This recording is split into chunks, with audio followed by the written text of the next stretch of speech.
बिस्मिल्लाहिर्रहमानिर्रहीम। Dear students and dear viewers, अस्सलाम वालेकुम।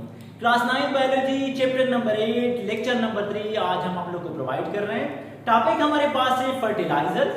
हम फर्टिलाइजर्स के बारे में पढ़ेंगे, उनको प्रॉपर डिफाइन करेंगे। साथ साथ में फर्टिलाइजर्स के जो हमारे पास दो टाइप्स है जिनको हम नेचुरल फर्टिलाइजर और आर्टिफिशियल फर्टिलाइजर्स में डिवाइड करते हैं वो देखेंगे, वो पढ़ेंगे। और लास्ट में हम फर्टिलाइजर्स की इंपॉर्टेंस की बात करेंगे कि फर्टिलाइजर्स की हमारे पास इंपॉर्टेंस है। तो आइए चलते हैं फर्टिलाइजर के डेफिनेशन की तरफ। Those substances that supply essential nutrients to plants to make them grow faster, healthier and give better yield are called fertilizer। कहते हैं कि फर्टिलाइजर वो सब्सटेंसेस हैं, वो चीजें हैं जो हमारे पास क्या करते हैं, प्रोवाइड करते हैं या सप्लाई करते हैं एसेंशियल न्यूट्रिएंट्स को, यानी जो जरूरी हमारे पास न्यूट्रिएंट्स होते हैं वो सप्लाई करती हैं प्लांट्स को to make them grow faster, ताकि उनकी बढ़ोतरी, उनकी ग्रोथ जल्दी हो जाए, या फास्टर मतलब जल्दी हो जाए, हेल्थियर और सेहतमंद हो, एंड गिव बेटर यील्ड और एक अच्छा फसल दे। इसको हम फर्टिलाइजर कहते हैं। फर्टिलाइजर का क्या मतलब, यानी वो सब्सटेंसेस जो क्या करते हैं, पौधों को वो जरूरी न्यूट्रिएंट्स दे दे जिनकी वजह से पौधों की ग्रोथ जल्दी हो और ग्रोथ अच्छी भी हो, फसल अच्छी भी हो, और साथ साथ में जो पौधे हो वो हेल्थियर हो यानी सेहतमंद हो। अब there are two types of fertilizer. Fertilizers को दो टाइप्स हैं हमारे पास, एक को बोलते हैं नेचुरल फर्टिलाइजर और दूसरे को हम कहते हैं आर्टिफिशियल फर्टिलाइजर। तो सबसे पहले आते हैं नेचुरल फर्टिलाइजर्स। नेचुरल का मतलब होता है जो कुदरती फर्टिलाइजर्स हैं। It is also known as organic fertilizer. Natural fertilizer को हम एक दूसरा नाम देते हैं ऑर्गेनिक फर्टिलाइजर्स का। अब ये जो हमारे पास जो फर्टिलाइजर्स होते हैं, ये जो खाद होती है, ये किस चीज से बनी होती है, made from natural materials like compost, animals manure and plants waste. याद रखो कि हमारे पास ये जो नेचुरल फर्टिलाइजर्स हैं ये कंपोस्ट से बनी है। कंपोस्ट क्या होती है, जो प्लांट्स के वेस्ट होते हैं उनको हम कंपोस्ट कहते हैं। एनिमल मैन्योर हमारे पास जो वेस्ट होती हैं एनिमल्स को, उनको एनिमल मैन्योर, और प्लांट वेस्ट तो आप लोग जानते हैं। फिर हमारे पास इसके पास जो थर्ड पॉइंट है वो है दे रिलीजेस न्यूट्रिएंट्स स्लोली। ये पौधों को न्यूट्रिएंट्स जो रिलीज कर रहे होते हैं ये स्लोली करते हैं, यानी ग्रेजुअली करते हैं, आराम आराम से करते हैं। Next point, improve soil structure and also increases micro organisms.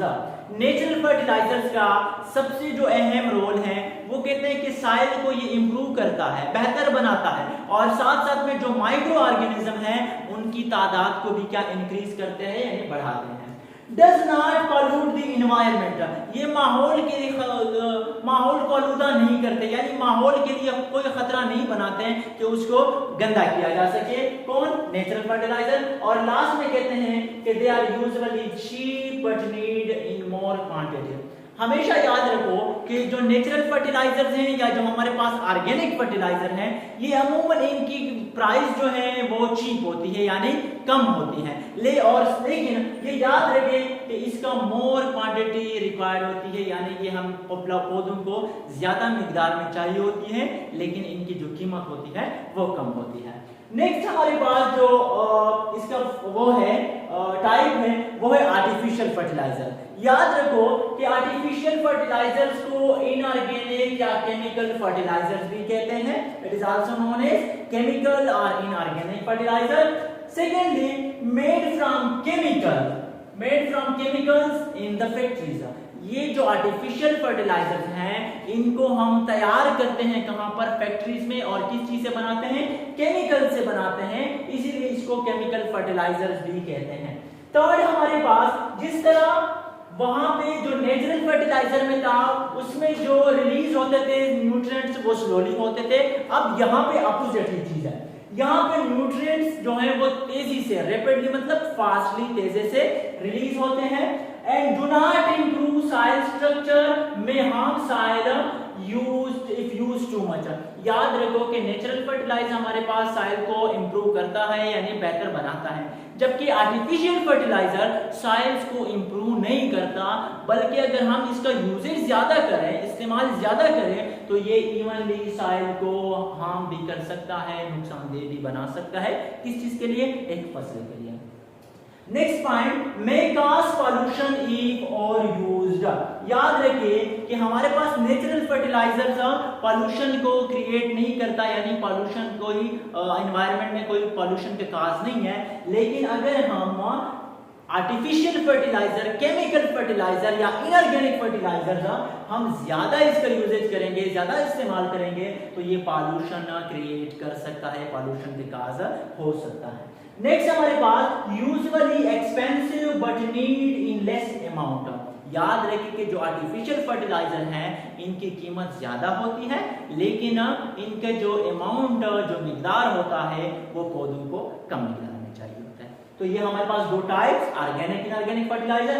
अब हम इंपॉर्टेंस की तरफ जा रहे हैं कि हमारे पास ये फर्टिलाइजर्स की आखिर इंपॉर्टेंस क्या है, क्या अहमियत है। सबसे पहले प्रोवाइड एसेंशियल न्यूट्रिएंट्स। पौधों को क्या करते हैं, जो जरूरी न्यूट्रिएंट्स होते हैं, जिस तरह हमारे पास नाइट्रोजन हो गया, हमारे पास पोटाशियम हो गए या फास्फोरस हो गए, ये न्यूट्रिएंट्स कौन प्रोवाइड करता है, कौन मुहैया करता है, हमारे पास फर्टिलाइजर पौधों को प्रोवाइड करता है। नेक्स्ट हमारे पास इंक्रीज क्रॉप्स प्रोडक्शन। हमारे पास जो फसल होती है इनकी वो इंक्रीज करता है, बढ़ाता है, यानी किसान चाहते हैं कि हमें ज्यादा से ज्यादा फसल मिले, इसीलिए अगर वो फर्टिलाइजर डालेंगे तो उनका फसल ज्यादा उनको मिलेगा। Next, increase soil fertility.